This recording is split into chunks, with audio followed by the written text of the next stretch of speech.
Well, that felt quite quick, didn't it? Welcome back, everyone.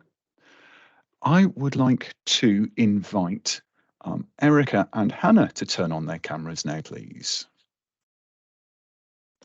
Brilliant. Hello, Erika. How are you? Hi, Andy. I'm very good. Hello, everyone. This doesn't feel at all Eurovision. Gotta love a bit of Eurovision. Yeah. So Portsmouth is a city that's very dear to my heart. But prior to joining this project, I worked 10 years in Eastney and in the dockyard, and I commuted through and round and over and between Portsmouth City and various other places by.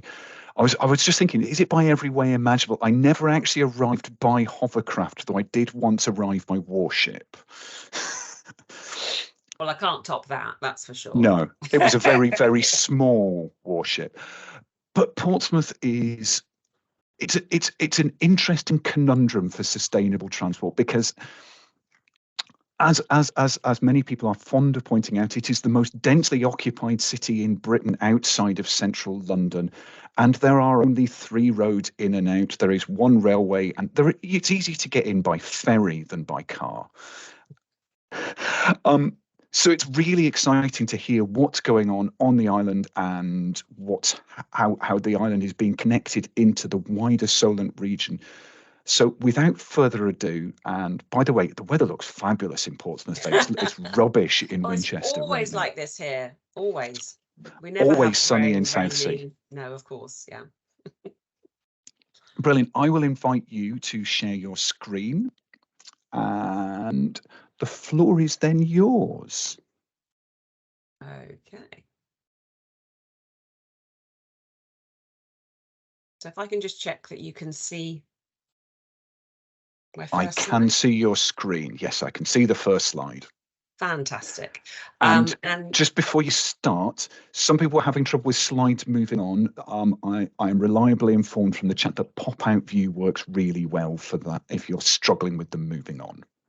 But yeah, all yours. Okie dokie. So I'm Erika Styles, Engagement Officer in Transport Delivery. I've been at the council for about 3 years now, and I was originally brought in to engage with residents and businesses affected by the introduction of our clean air zone. And I will touch on the supporting work to the clean air zone and how it came about, etc. But there's so many other schemes going on that whilst I will touch on that, I will cover off a number of different schemes, most of which I haven't actually been directly involved with. So please bear with me. It took me back, I was saying to the rest of the team earlier, it took me back to college days of revising because I had to try and cram quite a lot of information in when I haven't been directly involved. However, there are a couple of my colleagues on this call that have been more involved in some of these schemes. So between us, hopefully, if there are any questions that come up, we should be able to cover them. But if not, what I would say is we can always take them away and come back to you. I have put my email address at the bottom of this first slide. And I'm more than happy for people on the call if they do want to raise a question and then get in touch. But obviously, feel free to use the chat as Andy's going to obviously coordinate that for us.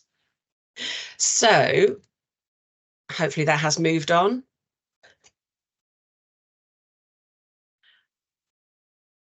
Fantastic. Thanks, Andy. Okay, so I'm going to cover a number of different schemes. And so I've just summarised there really what I'm going to be covering off for you. And Andy's already really pretty much alluded to the why we need to act. Not just in Portsmouth, but obviously we'll focus on Portsmouth. As Andy's quite rightly said, it is a bit of it's a conundrum. I love that word. It's certainly a challenge. We're actually one of Europe's only island cities, and we do have unique transport challenges with the limited number of roads on and off the island. And our traffic is dominated by motor vehicles. And obviously we do have the port as well with the big ships coming in. I'm not going to dwell too much on that point because it can be a bit of a sore subject. But as a result, we do have dangerously high levels of pollution. And there's no such thing as a safe level of pollution, but ours is particularly high, and it's obviously the main reason we were in receipt of a ministerial direction to introduce the clean air zone.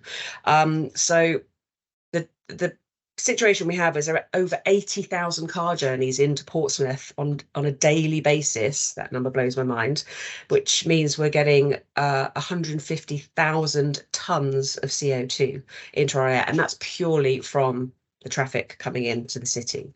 So obviously that's why a focus on sustainable transport is key to the council, and it's why we've got so many different schemes looking to tackle that particular conundrum, to use your word, Andy. So if I move on to cleaner air. So as I mentioned, the clean air zone was introduced in November 2021 as a result of a ministerial direction. Believe me, it's not something the council were jumping for joy over having to do, but it was deemed necessary. So we have a Class B clean air zone in the city. As well as the scheme being introduced, there was supporting funding available in the shape of the Clean Air Fund, but also the Workplace Sustainable Travel Fund. So that with the Clean Air Fund, that was used to help people who are going to be directly impacted by the clean air zone. So that's private hire vehicles, taxis, bus, coach and HGV operators. So we actually had a team of us looking to make sure these people got access to grants that made it realistic for them to be able to replace their vehicles. And we've pretty much closed down the Clean Air Fund now. We had fantastic uptake. As a result, our taxi and private hire fleet is now over 99% compliant. Literally just got a few that haven't been replaced, and their grants have been held while they wait for new vehicles to be provided. So that's a real plus point. But another really positive piece of work is the Workplace Sustainable Travel Fund. And this has already helped 34 small businesses in Portsmouth get access to funding. So we're actually, we've completed 2 rounds of funding. And illustrated by the lovely picture of that bike hanger there, I think that's the correct term. We've been able to help local businesses install facilities to make sustainable travel more realistic for their staff, but also their customers and clients. So it means that it makes it more realistic for people to cycle to work. So it just means that people have options. They're not, basically glued to their car. They do actually have the option, even if it's not every day, to actually be able to travel actively to their workplace. And the same goes for customers. And in terms of things that we've had, I know that we had the package-free larder, which is a fantastic little business in Winter Road in Southsea, have bought cargo bike. So they can actually deliver and travel sustainably while they're delivering to local customers. So that kind of work is fantastic. But we have a 3rd round being worked on that will be coming up in the autumn. So if there are businesses on this call who are based in Portsmouth, then you should be looking out for that. There will be an update once the fund is opened. But the 3rd round, I think we're looking to start in the autumn. So that's something to keep an eye out for. Okay.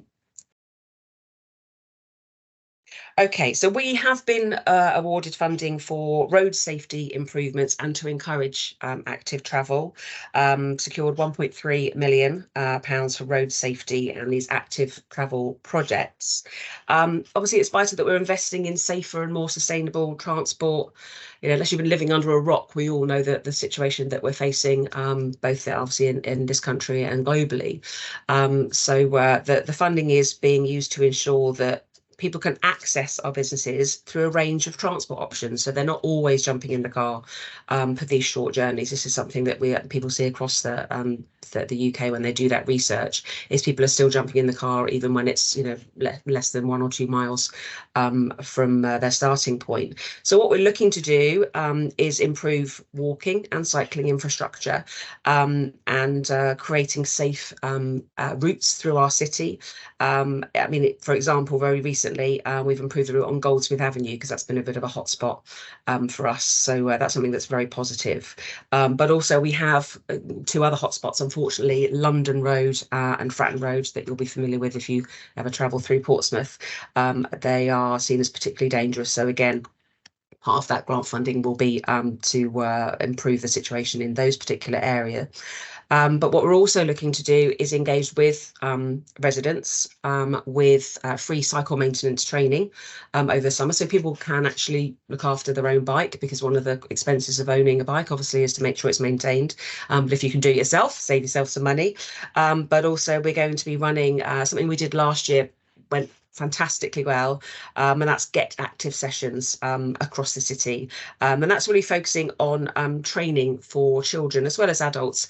And I know I was there for one of the events when a child rode a bike for the very first time, and I've got a funny feeling that we ran a competition to win a bike, and it was that family that actually won one of the bikes that was on offer from a partner business, Southsea Cycles. So that kind of thing, we're doing that kind of activity again this year, so that'll be fantastic. So again, if you're based locally, look out for details of when those events are going to be happening, because and they're a lot of fun as well. Especially look out for the smoothie bike. Yeah, it is what it says it is. You basically make smoothies by riding a bike. It's fantastic. Okay, moving on. Micromobility and integration. Probably everyone on this call understands that better than I do as a lowly engagement officer. But essentially what we're looking to do is expand the locations of the Beryl bikes across the city. Obviously, that's already up and running within Portsmouth and other cities. I'm pretty sure you got it in Southampton as well. And Avoy scooter hubs will also be expanded across the city because we are looking to encourage the safe use of those e-scooters. I won't go down the route of some of the safety concerns, but there are safety concerns with all modes of travel. So that's something that's seen as a positive move. And as Andy had in his introduction, Breeze for Business, this is not what I'm here to talk about, but this is something that is coming. So the Breeze travel app is going to be shared with businesses across the region as to how they can utilise that to really get staff and customers making use of alternative travel transport options rather. Yeah, so that's exciting stuff as well.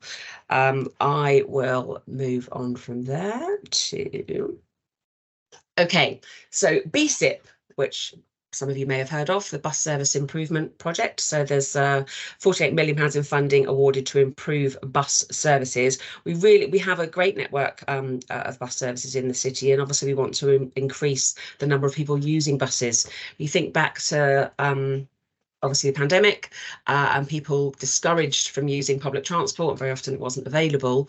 And obviously that's something that we need to bounce back from. So what we're really actively looking to encourage people to use our bus services.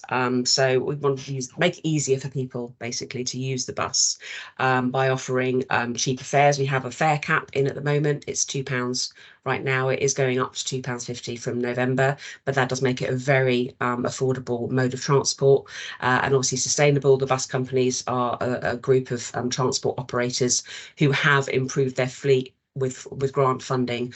So actually the majority of the buses that you'll see across the city will be they're compliant with the clean air zones, so they are much cleaner, greener buses. And whilst it's not always possible to travel actively, I mean, I think my background shows a very lovely sunny day in Southsea. It's grey and miserable here in North End where I'm based. And so on a day like today, people might not be inclined to get on a bike, but if we can encourage them to use a bus rather than get in a car, then even better. Okay, so I will move on to the work that we're doing. It has to be delivered by somebody.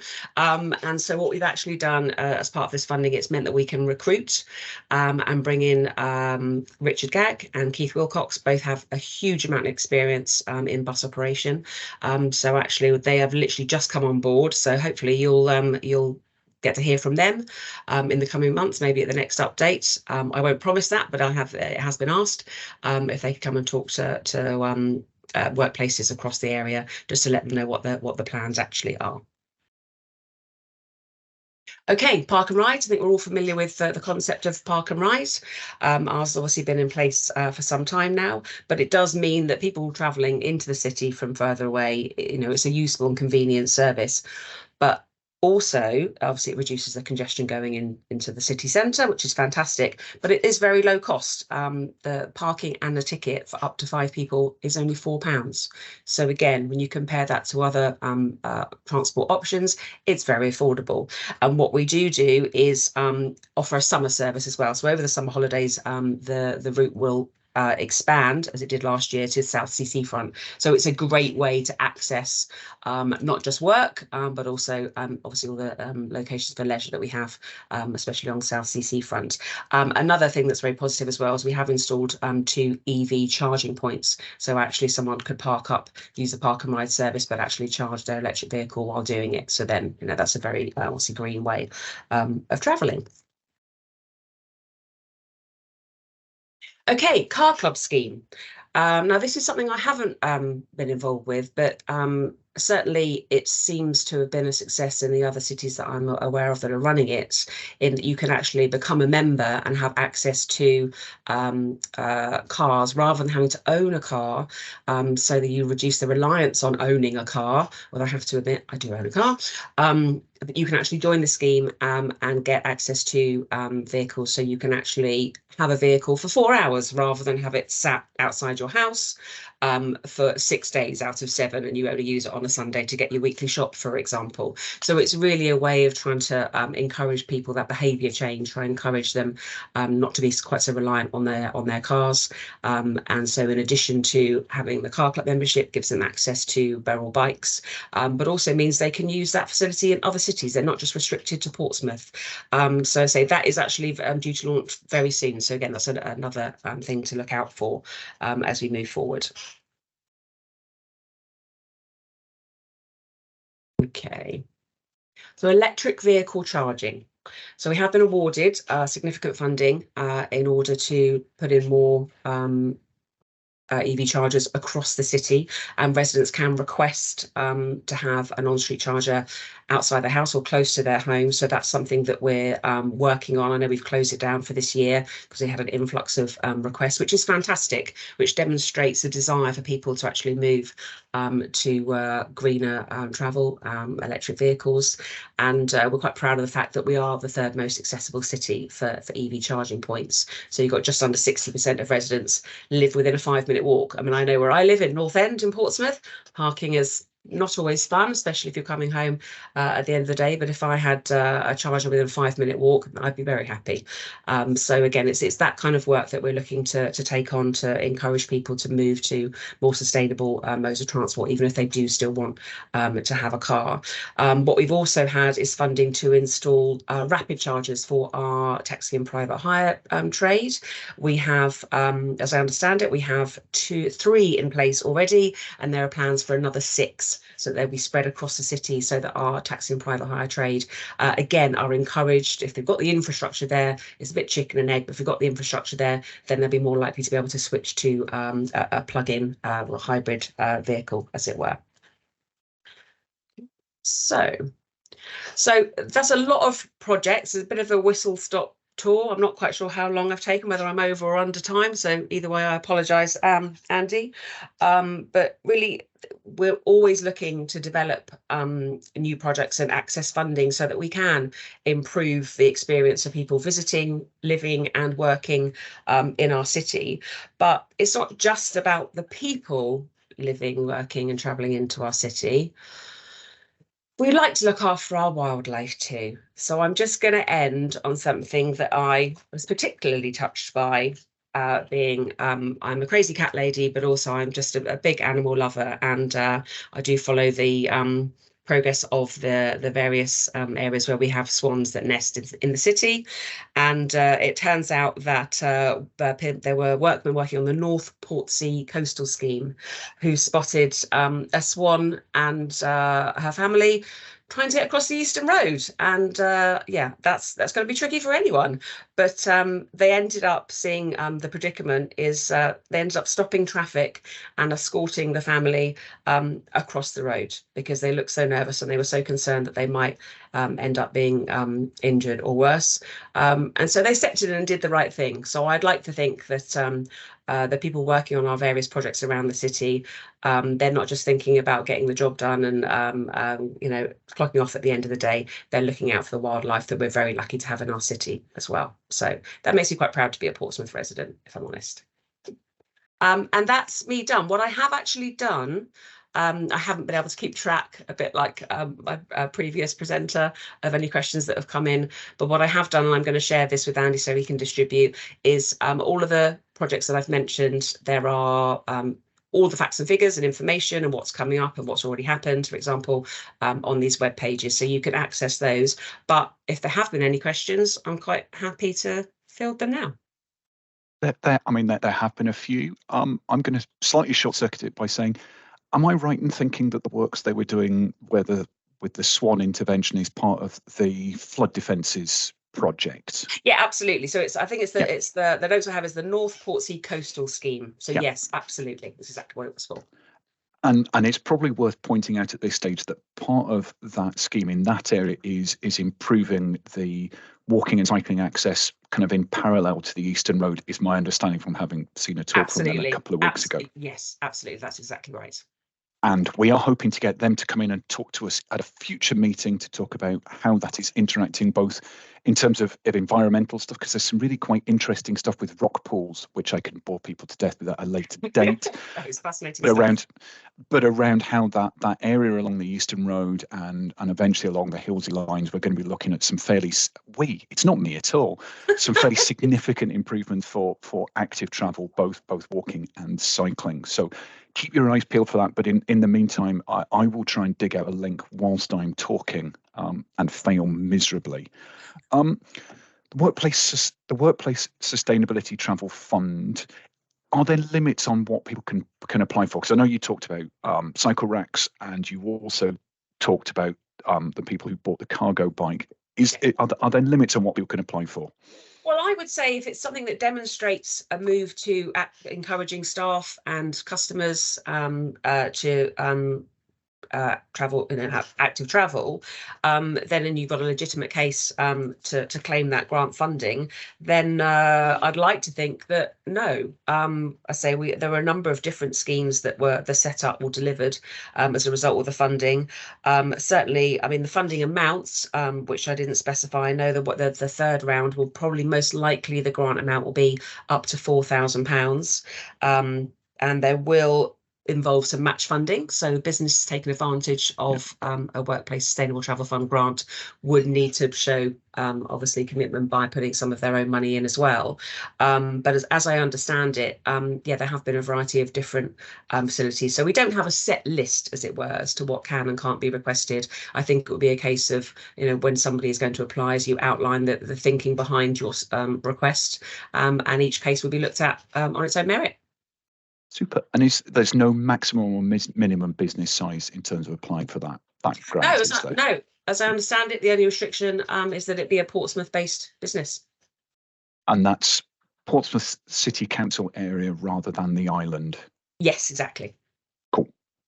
Excellent. Also, the cycle maintenance skill sessions. Yes. Where should people go to find out about those? Now, I think that would be under the. I think it's under the cycling active. Yeah. Yes, exactly.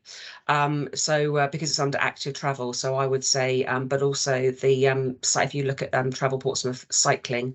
My understanding is that they would be promoted, but I've literally only just seen details of when and where those are going to happen, but they're totally free. And they do end up running other activities alongside that. So you could literally go along for that and have a bit of fun as well. It's actually a nice day out. Super. Questions from people who aren't me. Do you know if there is any funding or plans to improve the crossing at the top of Victoria Road North linking to Goldsmith Avenue? By the way, how good does Goldsmith Avenue look? I used to commute along there on my way to Fratton Station, and it was certainly heart rate raising riding along there. So you're braver than I am, because I certainly wouldn't have done that previously. Sorry, can you repeat the question? And I'll probably need to take it away unless one of my colleagues can answer that question. Link to Victoria Road North and into wider networks, specifically. Tristan's got his hand up, There I you think go. Tristan specifically can probably answer. on and into town. On you go, Tristan. I'll try and answer. As far as I know, it was part of the South East Hampshire Rapid Transport funding. Yeah, to have the link going all the way west towards like the city centre.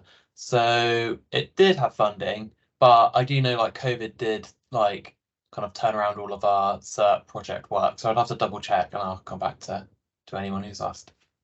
Super. Yeah, if you come back to me and I'll pass that on to Joe, and we can send that. If you're happy for me to do that, fabulous.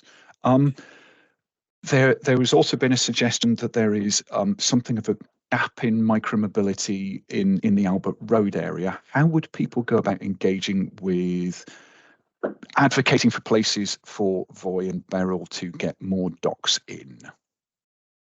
And that is something that they are actively looking to expand. In terms of who to engage with, I would say the cleaner air at portsmouthcc.gov.uk would be the best way to actually reach out, because myself and other members of the transport team are on that. I know that Voy and Beryl do obviously have their own websites, so it might be worthwhile actually going to them direct.